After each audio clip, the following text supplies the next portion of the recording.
a medida que uno hace más cosas, más diversas, tiene más diversidad de talentos en el país, puede hacer cosas nuevas. Si todos hacemos más o menos lo mismo, vamos a seguir haciendo más o menos lo mismo después.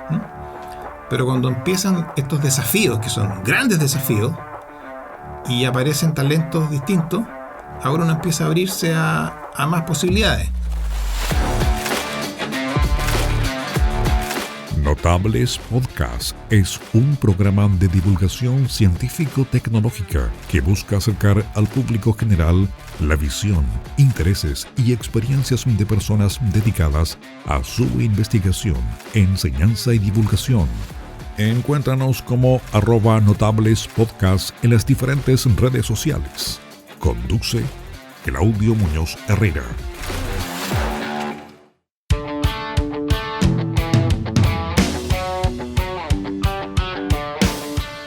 Hola gente, ¿cómo están? Bienvenidos, bienvenidas a este nuevo capítulo de Notables Podcast. En esta ocasión nos acompaña el Dr. Claudio Dib, profesor e investigador de física de partículas, coordinador en Chile del proyecto Laboratorio Subterráneo Andes y representante del país en el comité directivo del Observatorio de Rayos Gamma de Amplio Espectro del Sur, o por sus siglas en inglés, SWGO. Profesor, muchas gracias por estar acá. Encantado. Hola. Profe, yo creo que un buen punto como para partir esta conversación que se viene brutal sería conversar un poquito sobre física de partículas. Si nos pudiera contar un poquito a qué se dedica usted. Bueno, me dedico a la física de partículas. Yo soy un físico del área teórica. Teórica, lo que se llama la fenomenología, o sea, el área teórica apuntada hacia qué es lo que se observa en los experimentos. Bueno, la física de partículas es la que estudia de qué está hecha la materia a nivel más fundamental. Y eso es básicamente lo que me dedico en mi investigación, ¿ya? Ahora, también valoro mucho la parte de la física experimental, y de hecho en un momento impulsamos el desarrollo de la física experimental de partículas en Chile, que no existía hasta ese momento.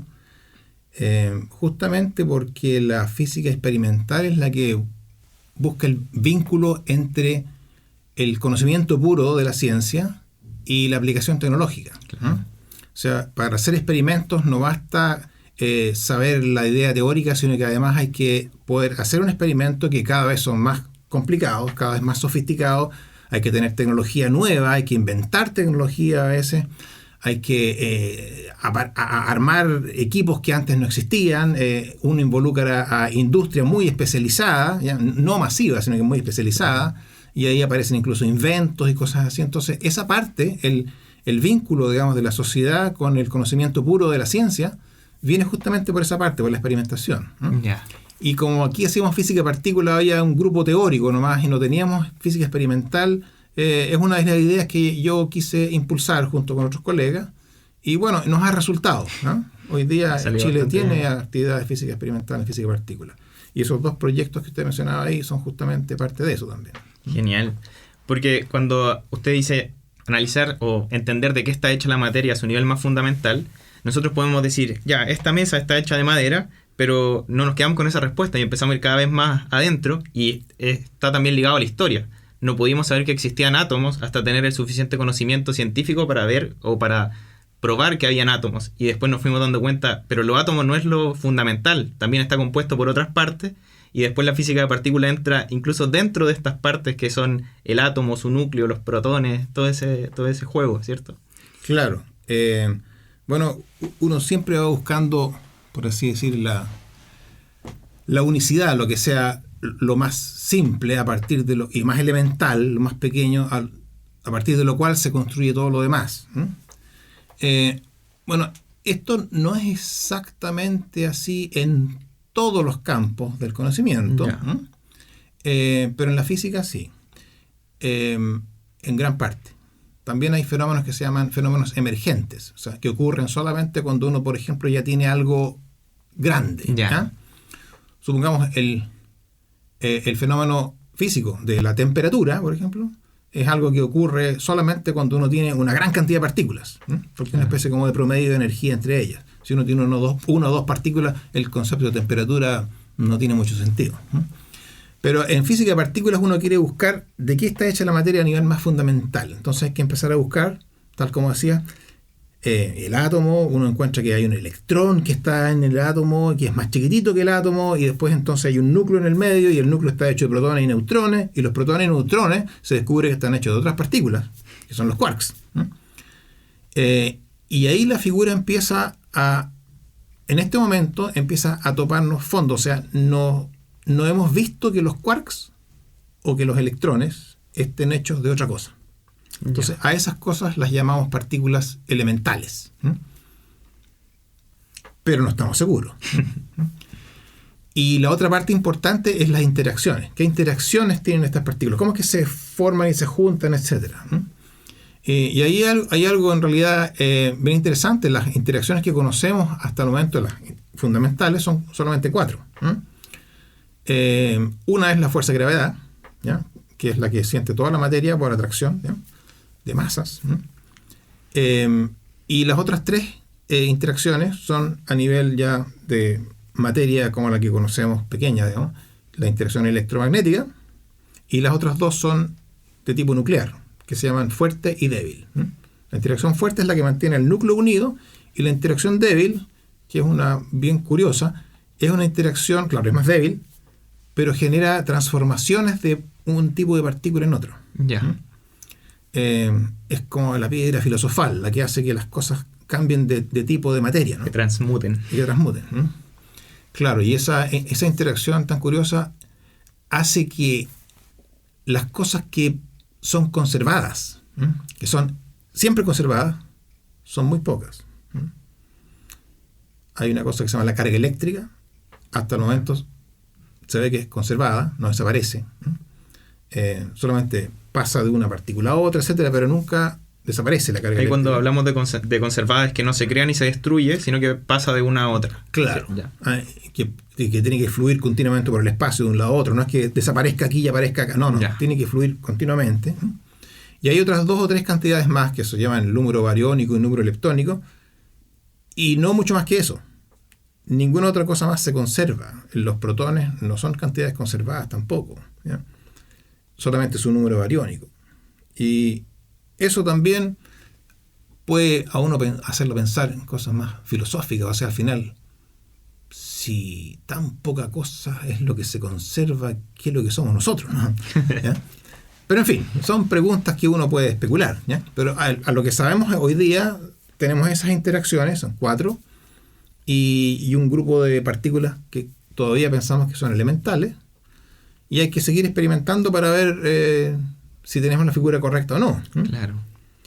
Pero ya aparecen cosas que son un poco decidoras de que haya otra cosa, ¿ya? Por ejemplo, en el universo se ha descubierto que hay aparentemente en ciertas regiones fuerza de gravedad que es mayor que la que produce la masa que se ve. Entonces se especula que hay materia que se llama materia oscura. Oscura porque no se ve y porque no interactúa con ninguna interacción que nosotros conozcamos. Y ahí la especulación es que debe ser algún otro tipo de partícula que no conocemos. Ya. Entonces nosotros medimos de una forma la masa que debería haber en esta porción del universo y nos da que la masa debería ser una cantidad, y después medimos por otro método y nos damos cuenta que la masa es diferente. Y esa discrepancia se la asociamos a lo que llamamos materia oscura. Claro. Que no tenemos ninguna forma de verla, y hay diferentes grupos atacando esto para tratar de entender qué la compone. Claro, para ver si hay algún experimento que, digamos, pueda revelar su naturaleza, en fin. Hay gente que dice que puede que no sea ninguna partícula material, sino que sea simplemente que la ley de gravedad es distinta. Pero hay evidencias que muestran que esa hipótesis probablemente no es la correcta, ¿ya? Yeah. Más bien las indicaciones son de que es algo material. Ya. Yeah. Y bueno, y en eso hay muchos experimentos dedicados a buscar esa materia oscura, ¿no? Y en el fondo, hasta el momento, lo que existe como la teoría fundamental, o la teoría más recabada, por así decirlo, en física de partículas, lo que se conoce como el modelo estándar. ¿Sí? Claro, exacto. Es como una especie de tabla periódica para las partículas, por así decirlo. Claro, que es mucho más simple, mucho más corta. Exacto. Hay 3 familias de partículas con spin, que se llaman, que son con spin semientero, que son los quarks, que son los que componen, por ejemplo, el protón y el neutrón, los que están en el núcleo atómico, que son básicamente los que sienten la interacción que se llama fuerte, y las otras partículas, que son las que no sienten la interacción fuerte, que se les llama genéricamente leptones, de los cuales el más conocido es el electrón, que está en el átomo. Hay otro que es un poco más pesado que el electrón, que no está normalmente en la materia, pero se produce, por ejemplo, cuando llegan rayos cósmicos, partículas del exterior, en la atmósfera por los choques, se producen y llegan hasta Tierra, llegan hasta nosotros. O sea, los muones que se llaman, y nos llegan del orden de 1 muón por decímetro cúbico por segundo. O sea, son bastantes, ¿no? Yeah. Y hay otros más también. Y los más famosos, aparte del electrón, que han hecho, o sea, famosos hoy en día, son los llamados neutrinos, ¿no? Que no tienen carga eléctrica, entonces interactúan muy débilmente y son muy difíciles de detectar, ¿no? Yeah. Pero nos dan señales especiales de algunas cosas. Por ejemplo, se producen muchos en el centro del Sol, ¿no? Y como interactúan muy poco, cuando se producen en el centro del Sol, salen volando hacia afuera sin chocar con nada. Entonces son la única cosa que tenemos una señal directa desde el centro del Sol, ¿no? Por eso es importante estudiarlo. ¿Nos permitirían ver cómo está formado, cómo está compuesto el centro del Sol? Claro, por ejemplo, la temperatura del centro del Sol y cosas así. Y hay experimentos, digamos, en los últimos 20 años que han demostrado que esas partículas tienen masas muy pequeñitas. Yeah. Anteriormente se pensaba que no tenían masa cero. De hecho, yo también pensaba que tenían masa cero. Pero hubo experimentos que fueron de a poco, porque son muy difíciles de detectar, fueron de a poco demostrando que parece que eso no era consistente, y en los últimos 20 años ya se comprobó que efectivamente estos neutrinos deberían tener masas muy pequeñitas, y se mezclan entre ellos, en fin. Y bueno, ahí por supuesto tuve que cambiar de parecer. Si la evidencia me dice que tienen masa, bueno, hay que aceptarlo. No hay lugar a la opinión. Claro. Qué genial. Y ahí hay una anécdota que una vez un tipo dando una charla, porque veían que los neutrinos deberían tener masa porque cuando medían los neutrinos que venían del Sol, les salía que el flujo de neutrinos que llegaba a Tierra era menor, era como 1/3 de lo que debería llegar. Entonces la gente especulaba que a lo mejor los neutrinos, al tener masa, pueden cambiar de un tipo a otro, y cuando llegan a la Tierra cambian a un tipo que no se puede detectar, entonces no se ve, se pierde una parte de ese flujo. Y yo me acuerdo, estaba en una charla, estamos en los años 80 más o menos, principios de los 90. Y le pregunto al expositor, pero no podrá ser de que simplemente el flujo de neutrinos es menor. No, me dice, porque eso significaría que la temperatura del centro del Sol es más baja. ¿Y cuánto más baja? Mire, me dice, tendría que ser más o menos como un 7% más frío el centro del Sol. Y uno puede saber la temperatura del centro del Sol, no de la superficie, que se ve, digamos, sino del centro del Sol. La puede saber con un error de 7%. Y me miró y me dijo, pero por supuesto. O sea, ya el modelo solar estaba tan sofisticado que me dijo, mire, si nosotros cambiáramos la temperatura del centro del Sol en 7 grados, el Sol sería totalmente distinto. Ok, entonces no hago más preguntas. Y bueno, resultó ser cierto que tenían masa estos bichitos. Qué genial. Cómo en el fondo se van tensionando las diferentes teorías. Claro, hay una teoría que va a describir el Sol, las estrellas en general. Después aparece la física de partículas, y entre estas empiezan a haber discrepancias y hay que empezar a intentar reconciliarlas. Alguna de las dos debe ceder para que la otra tenga sentido en la medición experimental. Sí, bueno, siempre es así, ¿no? O sea, uno tiene alguna forma de ver las cosas, una hipótesis, ¿no? Y tiene que poner la prueba, y al final es la naturaleza la que nos dice cómo es la cosa. Pero a veces cuesta mucho encontrar la respuesta, porque los experimentos pueden ser muy complicados, ¿no? Y ahí, hablando de los experimentos, si nos pudiera contar un poquito, porque los juguetes con los que juegan los físicos de partículas son de los más grandes que hay en el mundo. Yo creo que son los más grandes, ¿cierto? Sí, probablemente sí, claro, sí. Como el gran colisionador de hadrones que está en Suiza, ¿no? Claro. Sí. Uh-huh. Sí. ¿Qué se hace en un acelerador de partículas? ¿Qué es lo que estamos buscando? Mire, después de que se descubre el electrón, en fin, empiezan a descubrir la radioactividad y empiezan a descubrir que hay una radiación que viene del espacio, que se llama los rayos cósmicos, que en realidad en general son protones, son partículas cargadas y otras más que a veces pegan en la atmósfera y producen lluvias de otras partículas, pero vienen de afuera.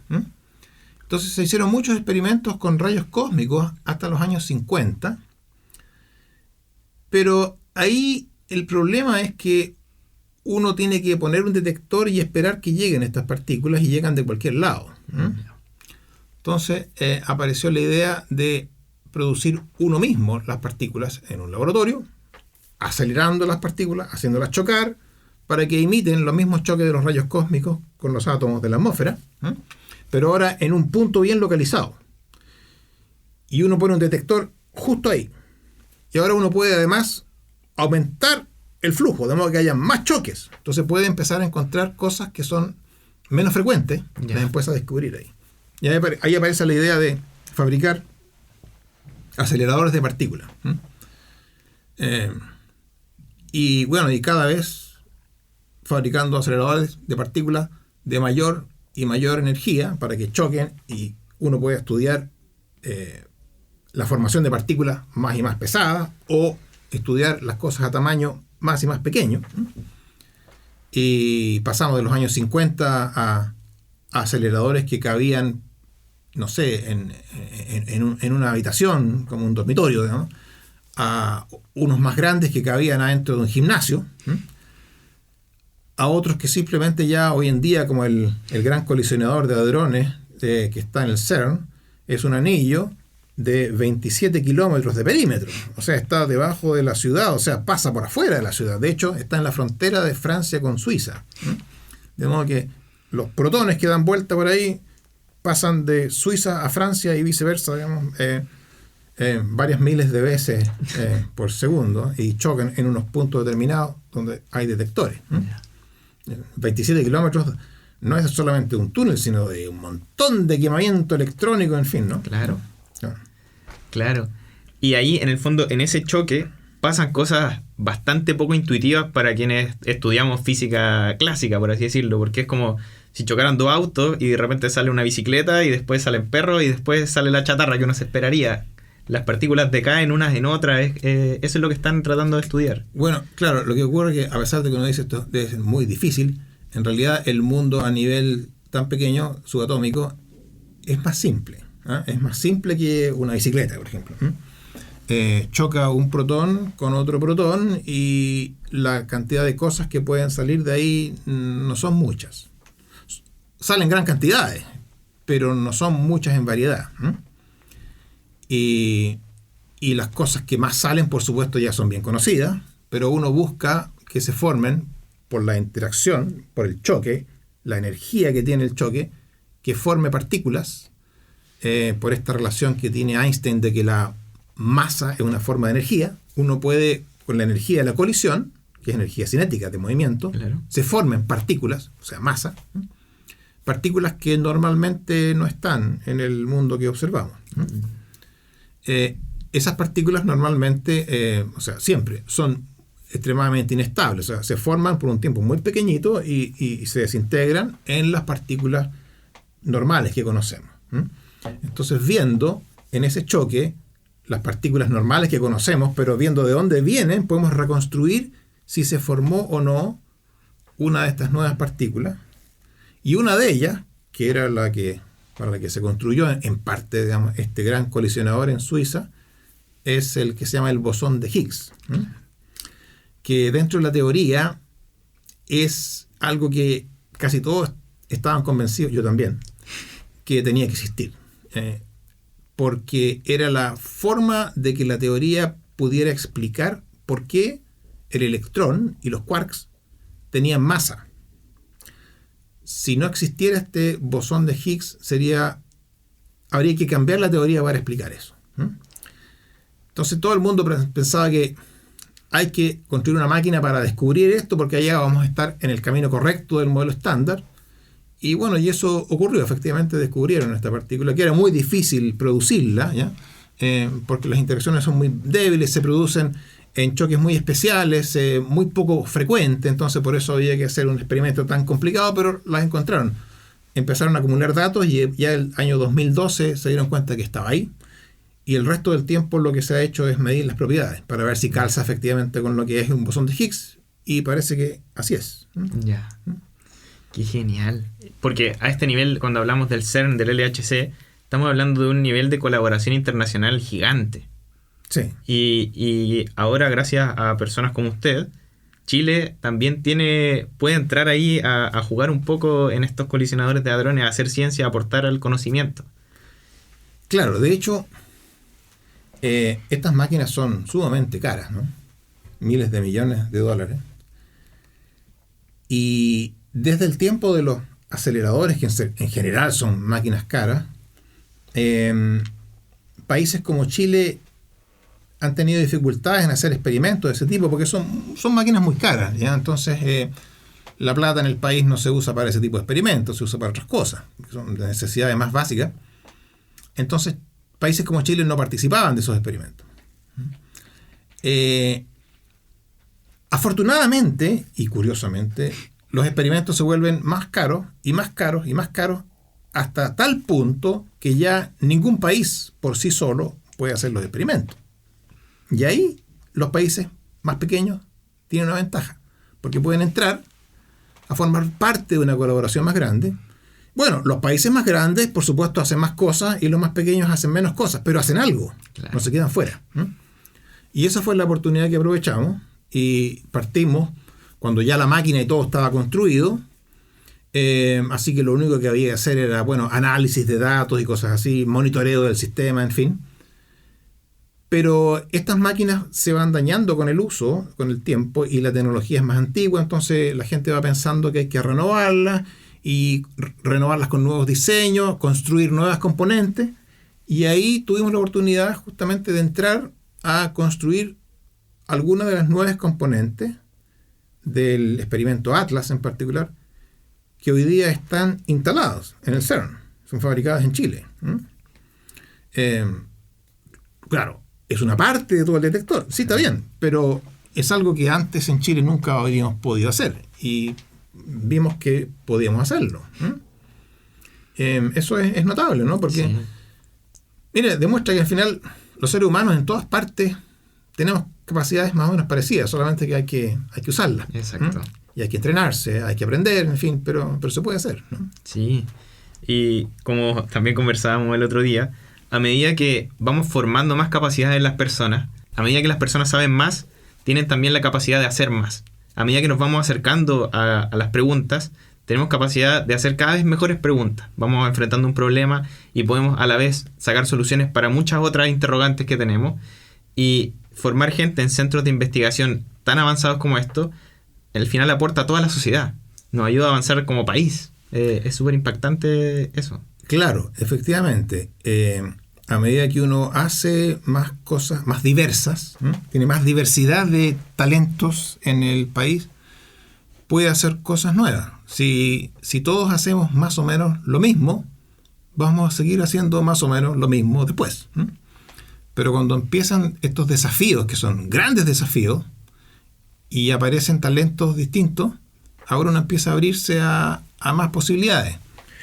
Claro, y lo que habíamos hablado antes es que este tema curioso de que cuando uno se hace preguntas, ¿ya? Preguntas fundamentales, uno no se puede hacer las preguntas correctas a menos que ya esté muy cerca de la respuesta. Eso es lo que decía este físico que falleció recientemente, Steven Weinberg, un premio Nobel en física, uno de los constructores del modelo estándar, de hecho. Él decía eso. Uno cree que cuando uno no sabe, no tiene la respuesta a las preguntas, pero en realidad lo que no tiene es la pregunta correcta. Uno no sabe qué preguntarse, a menos que ya esté bastante cerca de la respuesta. Claro. Y hay un ejemplo. Si uno pensara, por ejemplo, en los alquimistas de la Edad Media que buscaban la piedra filosofal, ellos querían alguna cosa que les permitiera cambiar una materia en otra, ¿ya? Cambiar, digamos, fierro en oro.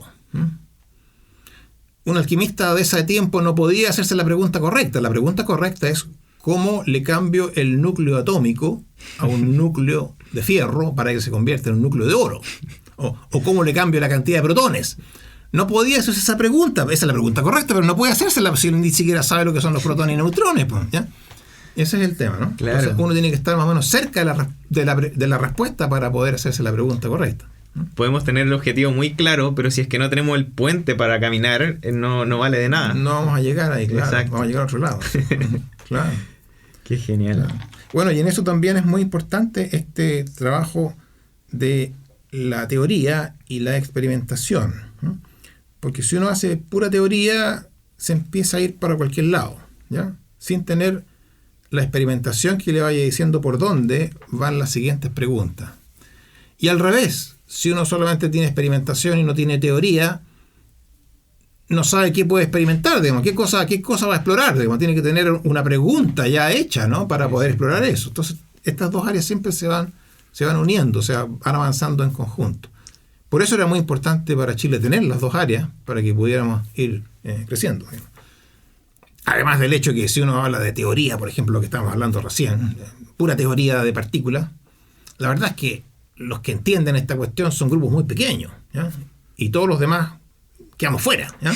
Incluso en mi área, digamos, si alguien empieza a hablar de cosas que no son de mi especialidad de la física de partículas, todavía hablan de física de partículas, pero no de mi especialidad, yo no voy a entender tanto, ¿ya? Entonces son grupos muy pequeñitos, ¿ya? Claro. Y eso, por supuesto, no genera mucho impacto en el resto, ¿no? En cambio, a través del trabajo que incluye la física experimental, sí, ahí sí. Eso es una cosa muy importante. Sí. Ahí, si es que alguien se está sumando ahora, recordamos que estamos hablando con el doctor Claudio Dipp, físico de partículas. Profesor, y en este mismo espíritu de tratar de incluir a Chile dentro de las grandes ligas de la física de partículas, están estos dos proyectos. Uh-huh. Este proyecto del SWGO y el Laboratorio Subterráneo Andes. No sé si nos podría comentar un poquito, partamos con el Laboratorio Andes. Claro. ¿En qué consiste este proyecto? Claro, bueno, esta es una idea que surge de una conversación con unos colegas argentinos, en particular uno de ellos, Xavier Bertú, que me acercó una vez en una conferencia y me dijo, mira, hay un proyecto de construir un túnel entre Chile y Argentina debajo de la cordillera que es bien profundo. O sea, a pesar de que el túnel está como a 3.500, 4.000 metros de altura, todavía queda mucha montaña por arriba. De modo que en el punto más profundo se podría construir un laboratorio subterráneo. Bueno, me preguntó, ¿te interesaría eso? Eso sería fantástico, ¿verdad?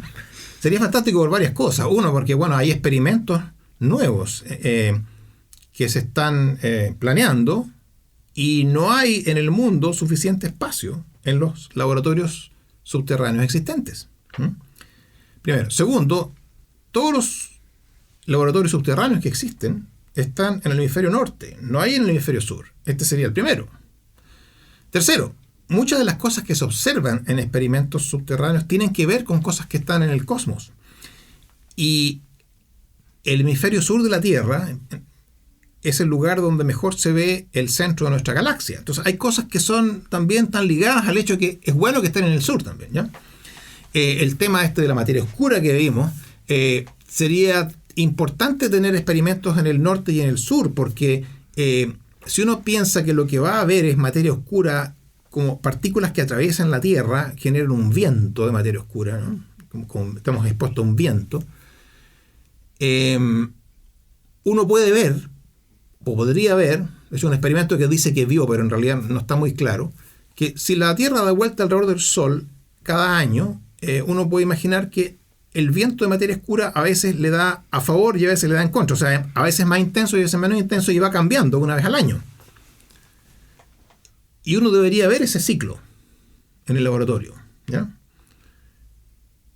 Pero ¿cómo puedes saber que es un efecto realmente de eso y no, por ejemplo, simplemente del cambio de estación del año? Que a lo mejor en el verano, bueno, hay más colisiones que en el invierno porque la temperatura de la atmósfera es menor, no sé, alguna cosa así, ¿no? Como un efecto climático. Claro.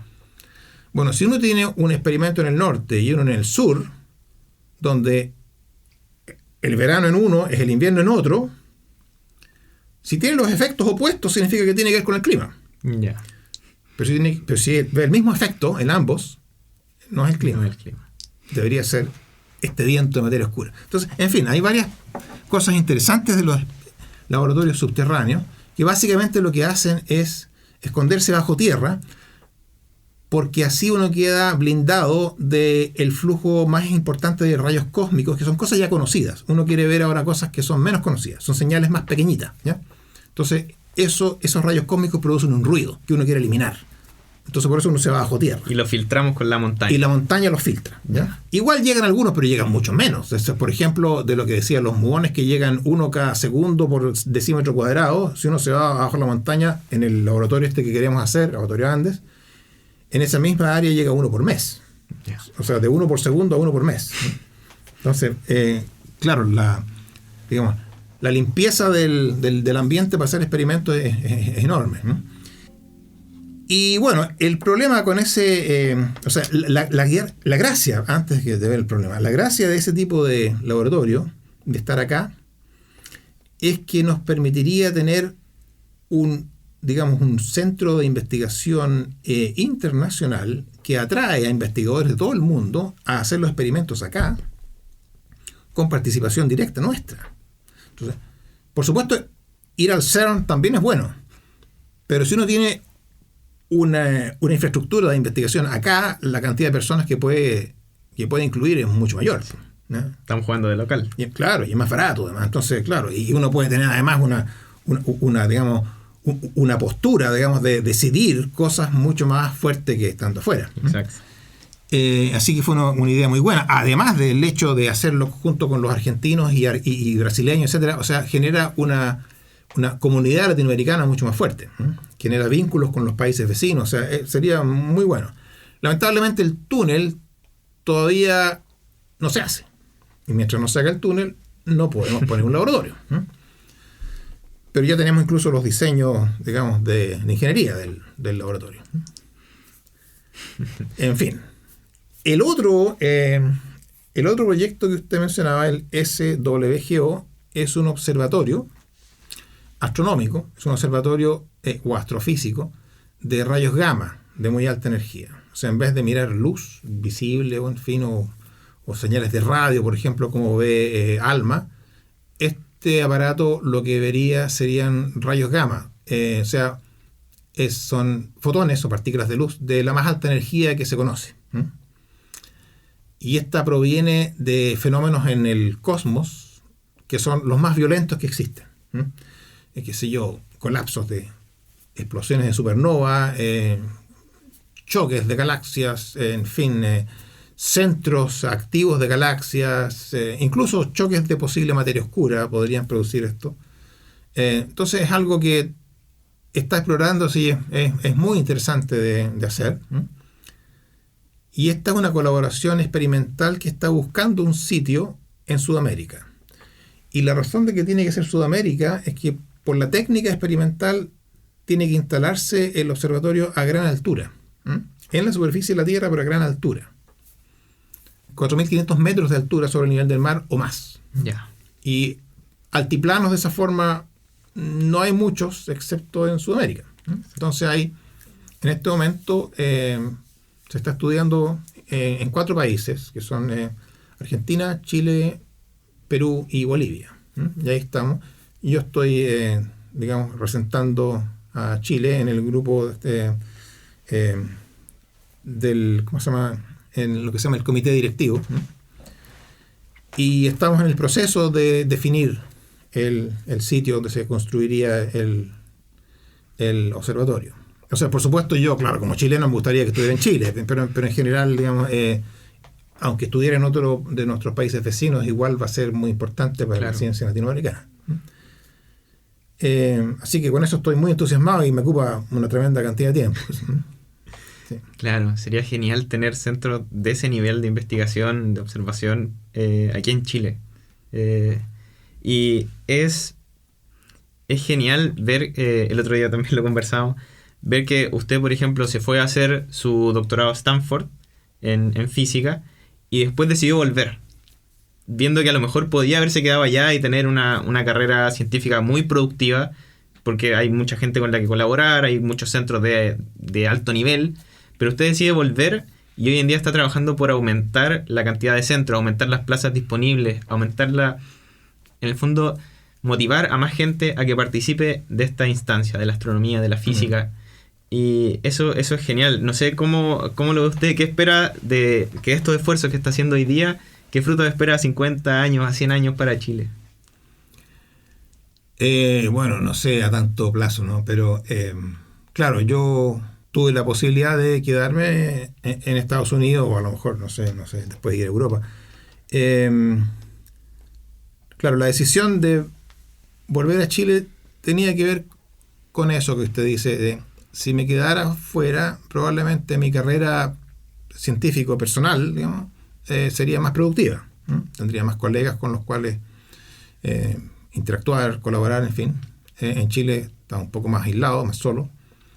Pero también pensé que la pequeña contribución que hiciera acá podría ser más significativa. Justamente porque había menos gente.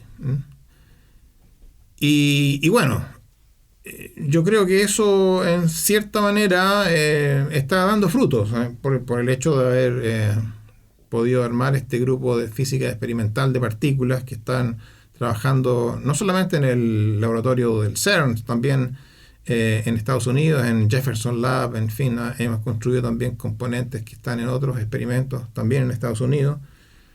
Tenemos gente que se ha formado, jóvenes que hoy día incluso están trabajando en otros lugares, ¿sí? Cosa que si no hubiese habido esta oportunidad no habrían podido hacer eso, ¿sí? Y con estos nuevos experimentos que mencionamos recién, estas facilidades experimentales, yo creo que vamos a seguir mejorando, ¿sí? Y claro, eso para mí es muy satisfactorio, ¿sí? No podría decirle qué va a pasar en 100 años más, digamos, pero yo creo que la sociedad chilena, lo que me he dado cuenta es que hay jóvenes interesados en aprender estas cosas muy difíciles, ¿no? Porque la física es muy difícil de aprender, digamos, pero eso no...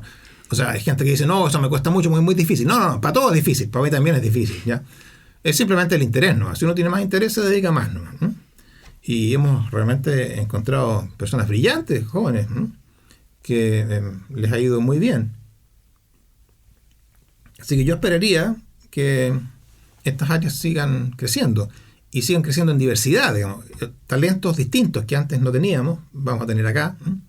Toda el área de la astronomía y en general de experimentos de física de partículas o de astropartículas que se llama, que acumulan gigantescas cantidades de datos, tremenda cantidad de procesos. Hoy día con los computadores que hay, los sistemas de computación y de redes que hay, se abren posibilidades que antes no teníamos. No solamente formamos científicos, formamos tipos que saben de este tipo de big data análisis, inteligencia artificial y todas estas cosas que, bueno, ya me sobrepasan, digamos, y si los estamos haciendo eso acá en Chile, como una de las tantas cosas que hacemos, es una tremenda oportunidad. Genial. Y pensando en estas personas que van a venir, rebobinando un poco hacia atrás, no sé si nos podría comentar un poquito cómo fue su experiencia de entrar al mundo de la física, porque también usted partió en la electrónica. Usted es ingeniero electrónico y después hizo la transición hacia la física. Sí, bueno, esto viene del tiempo del colegio en general. Siempre me gustó, no sé si siempre, pero más o menos en tercero medio tuve el primer curso de física y me llamó la atención, ¿ya? Me gustó. Era difícil, ¿ya? Pero me gustó. Me di cuenta que me dedicaba a pensar lo que el profesor decía. Sobre todo las cosas que no entendía, me quedaban dando vueltas y trataba de entenderlas, en fin, ¿no? Así que me interesé por eso y le pregunté incluso un día al profesor de física si yo podía estudiar física, y él me dijo, mira, en realidad carreras de física no hay prácticamente en Chile, estamos hablando de los años 70, fines de 70, digamos, ¿no? Pero las carreras que más física tienen son las ingenierías. Y la ingeniería, me dijo, la que más tiene es la ingeniería electrónica. Ya, eso quiero estudiar yo. Y él me dijo, bueno, de hecho yo también él era joven, ¿no? Me dijo, yo también, en un par de años más, quiero estudiar ingeniería. Ah, electrónica. No, me dijo, no, yo creo que voy a estudiar mecánica, porque electrónica es muy difícil. Bueno, yo no sabía qué diferencia había en una y otra, digamos, pero cuando me dijeron que era más difícil, dije, ya, quiero probar esa, ¿no? Bueno, yo creo que todas las ingenierías son igualmente desafiantes, pero en fin, ¿no? Así que entré a estudiar electrónica, y mientras estudiaba ingeniería, también tomé algunos cursos de física adicional, y finalmente se dio la oportunidad en el departamento de física que trabajar ahí, con la condición de que me fuera a sacar un doctorado afuera. Así que me puse a estudiar para irme afuera, di los exámenes, me fue bastante bien, llegué a Stanford, que es una muy buena universidad, y ahí obtuve mi doctorado, y después estuve haciendo un postdoc en UCLA, la Universidad de California en Los Ángeles, estuve un tiempo ahí, y después brevemente estuve en la Universidad de Oregon, y ahí me volví con mi esposa a Chile. Definitivo ya. Claro. Por supuesto, manteniendo contacto y claro, viajando, ¿ya? Pero ya establecido en Chile. Sí. ¿Y qué diferencia encuentra usted entre el nivel al que trabajan en universidades como Stanford, por ejemplo, al nivel en el que estamos trabajando en universidades chilenas? ¿Hay alguna diferencia notable? ¿En qué se diferencian más? Bueno, claro. Sí, o sea, ciertamente la cantidad de gente mejor preparada, digamos, claro, comparado con Stanford es notable. O sea, tienen las mejores personas del mundo que van para allá. Tienen también equipamiento que aquí ni soñamos, digamos, ¿no? Porque tienen mucha más plata, ¿no? Claro. Pero además la Universidad de Stanford, por ser una universidad, digamos, de las más notables en el mundo, atrae a estudiantes muy buenos. Y eso es una cosa que yo noté, que las otras universidades, los profesores son probablemente igual de buenos que los que están en las universidades de élite, digamos, ¿eh? Pero los estudiantes no. Los estudiantes, uno en las universidades, digamos, del promedio, encuentra muy buenos estudiantes y de ahí empieza como a bajar la cosa. En cambio, en lugares como Stanford son todos brillantes los tipos, ¿ya? Entonces es bueno, por un lado es muy bueno y es muy entretenido porque uno puede preguntarle a cualquiera y algo sabe, digamos, ¿eh? También es intimidante. Claro. Por supuesto, ¿eh? Claro. Pero en fin, bueno, esa es parte del quehacer, ¿eh? Claro. O sea, siempre yo me acuerdo haber ido a alguna charla en que estaba con algunos compañeros y estábamos escuchando a un tipo que trabajaba en el tema que nos interesaba a nosotros, pero un poco mayor que nosotros, pero el tipo sabía una cantidad enorme. Entonces uno de mis amigos que estaba al lado mío me dice, este tipo sabe tanto que al principio como que sentí alegría y ahora siento depresión. Claro, porque es realmente un lugar donde uno encuentra gente, siempre gente que va a saber de un tema más que el resto, ¿no? Claro. Y más que uno, ciertamente. Sí. Pero en fin. También tenía un amigo y colaborador que trabajamos juntos, y yo le pregunté, de hecho, también una vez, viniendo de uno de estos seminarios en que no entendí nada, digamos, y le dije, no sé, ¿qué es lo que estoy haciendo acá? Digamos, ¿qué voy a poder hacer yo? Digamos? Y me dijo, mira, no, yo creo que lo que uno tiene que hacer, uno tiene que reconocer que hay gente que es más preparada que uno, más inteligente que uno, que hace más cosas que uno, pero uno tiene que encontrar qué es lo que le gusta hacer y en eso tiene que enfocarse y va a poder hacer alguna contribución que valga la pena. Bueno, efectivamente, él hizo eso y le fue muy bien en su carrera. Un buen consejo, entonces. De hecho, cuando dieron el premio Nobel en esa área que trabajé un poco con él también, de violación de CP, que se llama, el comité Nobel siempre invita, además de la familia de la persona que se le otorga el premio, invita también a algunos científicos que sean del área, destacadas en el mundo. Lo invitaron a él, ¿no? Así que, está bien posicionado. Le fue bien, ¿no? Le fue bien, sí. Qué genial. Profe, como para ir un poco ya redondeando el episodio, no sé si es que nos podría recomendar algún libro. ¿Libro de qué? De todo lo que caiga bajo la categoría de libro. Bueno, ya que estamos hablando de física, no le quiero recomendar un libro técnico de física, ¿ya? Pero hay un libro que justamente escribió Steven Weinberg. Bueno, escribió varios libros, ¿ya? Hay uno de los años 70 que es muy famoso, que se llama Los primeros 3 minutos, en que él habla de los primeros 3 minutos de existencia del universo, la formación del universo. Es un libro muy bueno, pero este libro que se me viene a la mente es otro, que se llama, bueno, está en inglés, no lo encontraba en castellano, se podría traducir como explicar el mundo, o sea, to explain the world, explicar el mundo. Lo que el libro trata es el avance del conocimiento científico a través del tiempo, partiendo del tiempo, ya no me acuerdo, pero tocaba el tiempo, los griegos, en fin, los árabes, Galileo, en fin, y Europa, digamos, del Renacimiento, en fin, y va contando cómo se ha ido avanzando en esto del conocimiento. Es un libro muy bien escrito, es muy entretenido y toca cosas que a veces uno nunca estudió, digamos, ¿no? Nunca le contaron, ¿ya? Por ejemplo, incluso aparece el tema, bueno, de la astronomía, aparece el tema de la Tierra y Colón, que dio vuelta alrededor de la Tierra. Colón tenía datos de que la Tierra tenía cierto tamaño. O sea, no solamente que era redonda, sino qué tamaño tenía. Incluso algunas cosas medio anecdóticas que aparentemente él entendió mal por las cifras que tenían los árabes, ¿ya? Parece que tomaron mal las unidades, él las interpretó mal y pensó que la Tierra era más chica. Porque si supiera que la Tierra era el tamaño que tenía, si no está el continente americano, estos tipos no alcanzan a llegar, ¿eh? En fin, cosas así, ¿no? ¿Ya? Pero, bueno, yo lo encuentro un libro realmente genial y es un muy buen escritor. To Explain the World. Cómo explicar el mundo. En fin.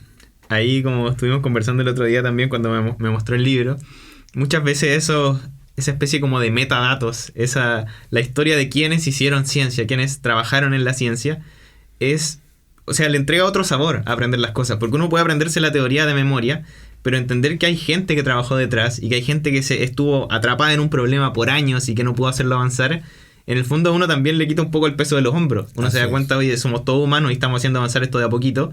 No es como que la teoría que a mí me enseñan en el colegio, en la universidad, fue una revelación divina y esta va a ser así para siempre. Claro, efectivamente. Y uno se da cuenta de los esfuerzos que se hicieron, de los errores que uno cometió y sobre todo del orden en que se aprenden las cosas. O sea, a uno cuando ya le cuentan la teoría armada, le dicen todo de cierta forma, pero en realidad los descubrimientos fueron hechos en otro orden, ¿ya? Y si uno trabaja en investigación, es bueno saber eso. Es bueno saber cómo fue que ocurrió esto que descubrieron esto. ¿Cómo se sabe que ocurre tal cosa? ¿Ya? Yo creo que incluso para una persona que no necesariamente tiene que dedicarse a la ciencia, yo creo que es incluso tanto o más importante saber cómo es que se sabe eso, más que el conocimiento mismo. Bueno, por supuesto, depende del contexto. Si uno necesita un medicamento, lo que le interesa saber es que el medicamento funcione, ¿ya? No cómo se llegó a eso. Pero cuando uno se hace preguntas en general, es bueno, si uno quiere sobre todo construir, digamos, avances en la sociedad, en lo que sea, en el contexto que sea, es bueno saber cómo es que llegamos a eso, cómo se supo eso, ¿no? ¿Cuáles son las cosas que se consideraron, ¿ya? Para poder empezar a pensar, ¿ya? En la forma correcta, ¿ya? Cómo llegar a razonar y decir, esto debería ser de esta forma, ¿no? En fin. Esa parte para mí es fascinante. También en ese libro aparece cosas que normalmente no nos enseñan, que es todo lo que hizo el mundo árabe del tiempo en que estaban en España, ¿no? por el año 1000, ¿no? Que un poquito antes del tiempo de las cruzadas, ¿no? En que los árabes recolectaron conocimiento del mundo antiguo y lo pulieron y lo mejoraron, ¿no? Y casi no sabemos de eso. En astronomía, enormes avances, en química, en física, en medicina, ¿ya? Hay instrumentos médicos de cirugía que se usan hoy en día que fueron desarrollados por esta gente. Claro. Y uno además él cuenta ahí que esos científicos árabes se enfrentaban también a veces al problema de la crítica, por ejemplo, la crítica religiosa, en fin, la crítica de los dogmas, y lo criticaban también a ellos mismos, a los científicos árabes que tenían dificultades, pues, ¿no?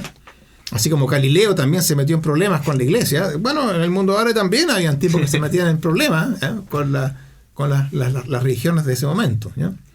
Porque, claro, estaban explorando conocimiento abierto que a veces podía tocar respuestas que ya estaban armadas, ¿no?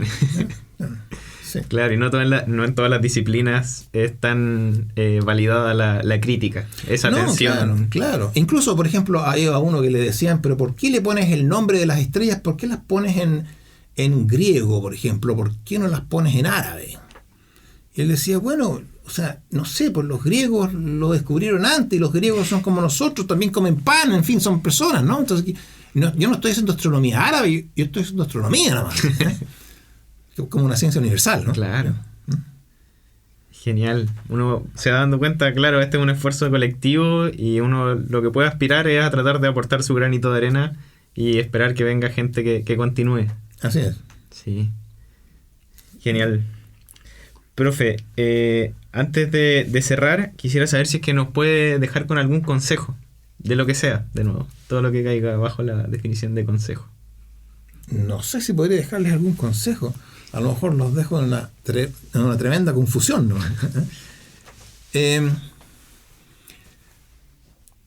Mire, cada persona a lo mejor funciona un poco distinta, ¿ya? Pero yo creo que para mí lo que me ha servido siempre es la perseverancia en el pensar. Ser perseverante. Es decir, no tener miedo de que esta cuestión no la entiendo, entonces yo no puedo entender nada. No. La mayor parte de las personas que se enfrentan a algo nuevo tienen exactamente la misma sensación, ¿ya? Y yo he visto que los que llegan al nivel más allá simplemente son los más insistentes, nada más. Por supuesto en el área que a uno le gusta, digamos. Si a uno no le gusta algo, no se va a meter, digamos, ¿ya? Pero en general uno se vuelve mejor en las áreas donde más practica. Claro. No en las áreas donde más le enseñaron, sino donde más practica. Y practica más porque le gusta más, ¿ya? Yo creo que eso no hay que olvidarse, ¿ya? Y ahí tal vez sería bueno un mensaje para profesores, digamos, porque también soy profesor, que hay que tratar en lo posible de estimular a los estudiantes a que se atrevan a explorar, ¿ya? Pausadamente, largamente, las cosas que les son de su más interés. Las cosas no son, ¿ya?, de una sola manera, como las cree uno profesor, sino que a veces tienen ramificaciones que la siguiente generación va a descubrir. Así que hay que abrirse a pensar un poco más, ¿no? Eso es lo único que yo podría decirle por ahora, ¿no? Genial. Perseverar en el pensamiento. Sí. Muchas gracias, profe. De verdad, muchas gracias por la conversación, por darse el tiempo de estar acá. Y a quienes hayan quedado hasta esta altura de la conversación, muchísimas gracias. Esperamos que nos sigan en nuestras redes sociales. Estamos ahí como Notables Podcast. Vamos a dejar los links abajo. Y recuerden que así como el Dr. Claudio Div, ustedes también pueden ser notables. Chao, chao.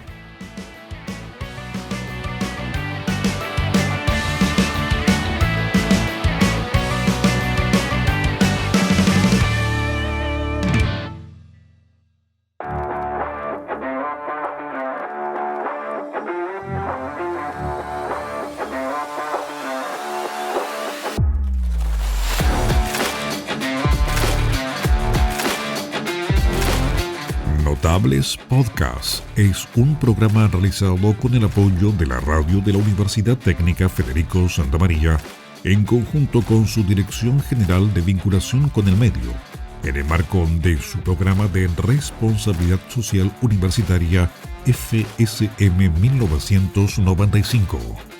Gracias por acompañarnos.